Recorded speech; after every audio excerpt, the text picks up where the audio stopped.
Tsunami, 8.8 magnitude का भूकंप आया। समुंदर के नीचे जमीन फट गया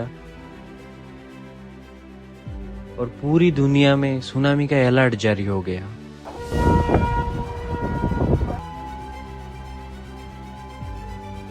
जापान, अमेरिका, हवेली, चिली सब तैयार थे इस महाविनाश के लिए, बट अचानक कुछ भी नहीं हुआ। क्या आपने सोचा है इतना बड़ा भूकंप आया और दुनिया बच कैसे गई? चलिए इस वीडियो में जानते हैं भूकंप और सुनामी का असली कारण क्या था और इसके पीछे की साइंस। 30 जुलाई 2025 समय था 11:25 कमचटका, रूसिया के एक लोकल टाइम के हिसाब से।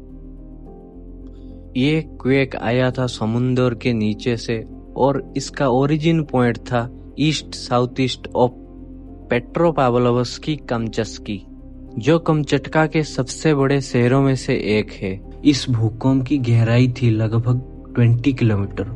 यहीं सिर्फ 20 किलोमीटर नीचे से जमीन ने हिलना शुरू किया, और जब भूकंप ज्यादा गहराई में होता है तो सरफेस पर असर कम होता है, लेकिन 20 किलोमीटर इसीलिए हिलाव भी जबरदस्त था। इस भूकंप ने इतनी टक्कर से जमीन को हिलाया कि पूरा पैसिफिक ओशन अलर्ट में चला गया। सिर्फ रूसिया ही नहीं, जापान, हवाली, अलास्का, न्यूजीलैंड सब जगह सुनामी वार्निंग जारी हो गया। सायरन बजने लगा, अलर्ट मैसेज मोबाइल पर आया और लोगों ने हाई ग्राउंड पर बढ़ने लगे। जापान ने फुकुशिमा के 4000 वर्कर्स को तुरंत इवैक्यूएशन कर दिया गया।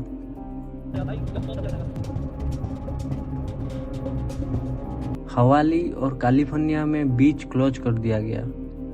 आपको तो याद ही होगा, मार्च 2011 में जापान में 9.1 मैग्नीट्यूड का भयानक भूकंप आया था। उसमें 15 मीटर तक की सुनामी वेव क्रिएट की थी, जिसमें 18,000 से भी ज्यादा लोगों की जान चली गई थी। उस वक्त भी पैसिफिक प्लेट और जापान प्लेट के बीच में सब डिडक्शन हुआ था। फर्क ये था कि उस भूकंप में सी बेड वर्टिकली उठा था, पानी पुश हुआ और एक जायंट सुनामी बनी। लेकिन 2025 का कमचटका भूकंप में वो जो प्लेट सबडक्शन होराइजन था, मतलब जमीन साइड में खिसकी, पानी उठा नहीं, सिर्फ हिला। चलिए अब सिंपल भाषा में समझते हैं, जब जमीन के नीचे प्लेट टकराती है तो क्या होता है। सोचिए कि जमीन के नीचे 2 बड़ा पत्थर है और जो छोटा पत्थर है वो बड़ा वाला पत्थर के नीचे जैसे घुस रहा हो।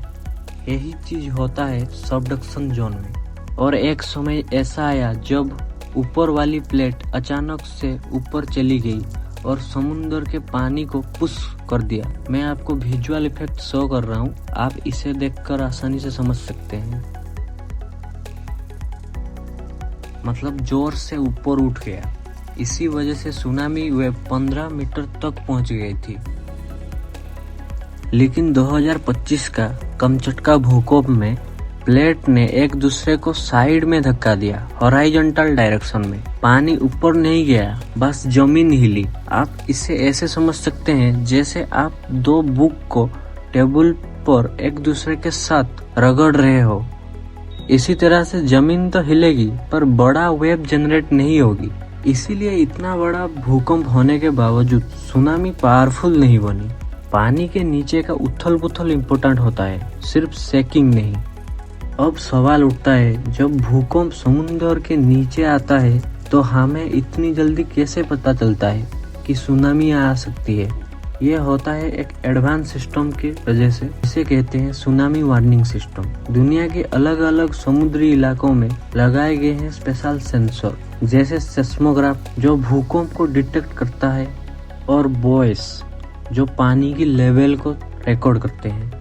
जैसे ही कोई बड़ा अंडर सी भूकंप होता है, ये सेंसर तुरंत डाटा भेजते हैं सेंटर को। अगर सिग्नल मिलता है कि पानी का लेवल बढ़ रहा है तो तुरंत सुनामी अलर्ट जारी कर दिया जाता है। 30 जुलाई 2025 को भी ऐसा ही हुआ। भूकंप के कुछ मिनट बाद सायरन बजने लगे। लोगों के फोन में इमरजेंसी अलर्ट आए, tsunami alert, please move to higher ground.